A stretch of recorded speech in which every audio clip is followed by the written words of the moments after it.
Watkins from Your Black World, and I had to stop for a second to, as I begin my day, I wanted to talk to you for 1 second about something that's been heavy in the media because the president recently took a visit to a federal penitentiary. He's the first sitting president to ever visit a federal prison.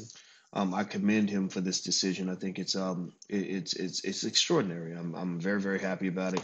I wish that the clemency list had been a little bit longer. It should certainly be longer. I mean, 46 out of 30,000 applicants doesn't even, it's not even a drop in the bucket. It's a micro drop. And I don't know exactly what the political ramifications are that would keep the president from picking up his ink pen and signing uh, to um, to restore the lives of thousands of nonviolent offenders, many of whom committed petty crimes 20, 30 years ago, who are still locked away from their families, whose children are still growing up without a father or a mother, who had to watch their relatives die while they were locked away in prison for a mistake they made in their teenage years. I'm hopeful that we can at some point get that political courage to go ahead and do the right thing as opposed to doing the political thing. Because as somebody said to me recently, which I agree with, he said politicians are playing with people's lives right now. Every time you fail to act, that's literally a human life that's being lost or being affected. But at the same time, this visit to the penitentiary, I think, was a good move by the president. At the very least, he used his bully pulpit. He did something I'd always wanted him to do more of, even earlier in his presidency, which is he used the bully pulpit to start a conversation about an issue. Because a lot of people they admire the president sometimes a little bit too much. I don't think you should get to where you fall in love with any politician. I don't think that's good for you or your community or the people you represent. I think you should be objective and strong, just the same way you deal with a car salesman. You don't fall in love with the car. You don't fall in love with the salesman. You negotiate because if you fall in love, they're gonna probably get you for some money. So anyway, long story short, with Obama, I'm happy that he made this visit to the prisons. I'm glad he started the conversation.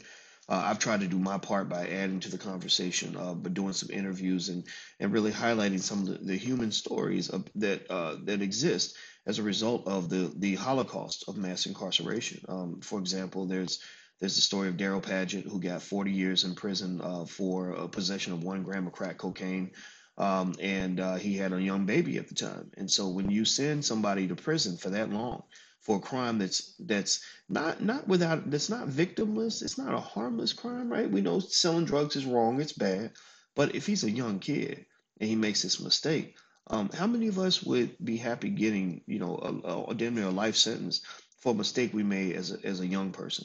And the other thing, when you talk about these drugs, we know that we've locked up damn near every black man they could get their hands on, and drug use has not dropped. So it hasn't helped our society at all. I mean, who's benefiting from this other than the people who are making money from prisons? The fact of the matter is, it'd be one thing if they took all these brothers off the street and suddenly drug consumption dropped in the United States, as if black men are the reason white people use drugs, which we know is not true.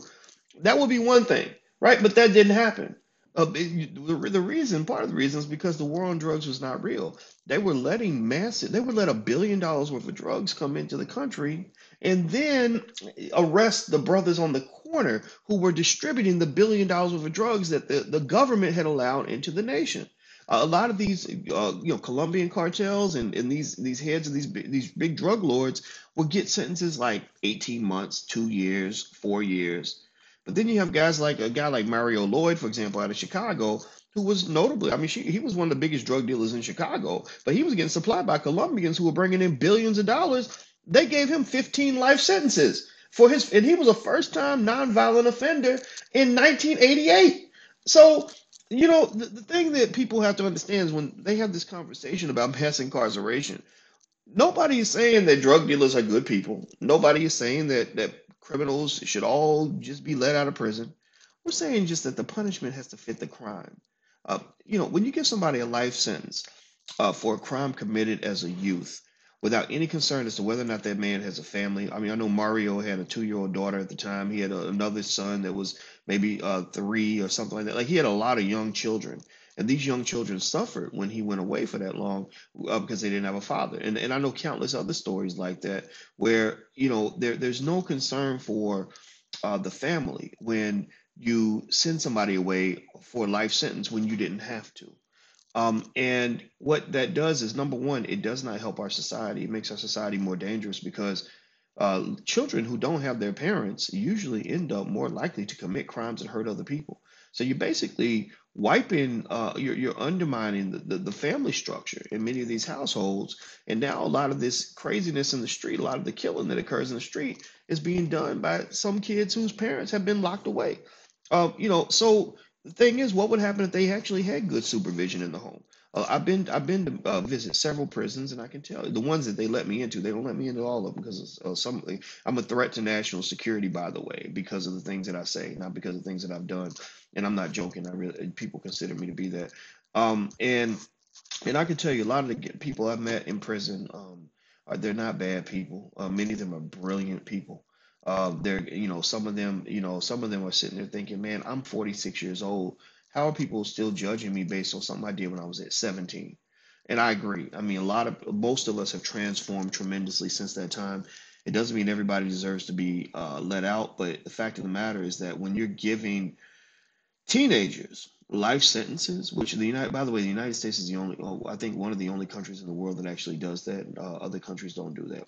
They do that to deal with their black people problem. Their incarceration system, the way the incarceration system has been designed in the U.S., is basically a system that is designed for black male extermination.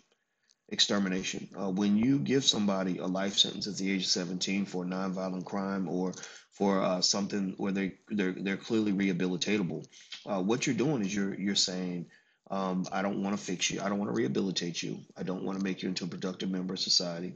I want to make money off of you and I want to exterminate you. I want to eliminate you from the planet. I want to send you away to a place where I will never, ever, ever have to see you again as a child or as an adult. I'd never want to see you again. So we have to understand our prison system for what it is. It is a black male extermination program. If you don't believe that the government and other individuals in power that support white supremacy believe in black male extermination, just go study history. They've been exterminating black men for a very long time, and you can exterminate a man in a multitude of ways. You don't just have to kill him. You either get rid of him, just remove him from society. Maybe you kill his spirit. You kill his opportunities. You brainwash him at an early age to get him to think the way you want him to think. That's why you got these young brothers out here who could have been rocket scientists who unfortunately have been convinced by the educational system that they're meant to be thugs. So ultimately, what we have to do as black people is we have to stand up against the extermination of our young men, because those young men who are, that guy that isn't, equipped to be a husband or a father, or is somebody that is totally lost.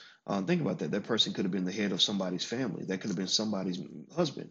The young black women that are saying, well, where are the good, so-called good black men? There are good black men out here, but there would be a whole lot more if a lot of them weren't being given life sentences at the age of 17 for making minor mistakes, or being brainwashed so badly that they think that they're meant to be a, weed smoking, liquor drinking thug, at the age of 21, 22. So understand all of this it's not by accident. Racism is very, very real. They do not like you. You have to stand up for yourself. You have to fight for your community. If you don't do it, then you'll continue to watch your sons get exterminated. And that's kind of what we've been dealing with for a long time. But that's it. I'm Dr. Boyce Watkins from Your Black World. Please take care. God bless. Have a good day. I'm gone. Peace.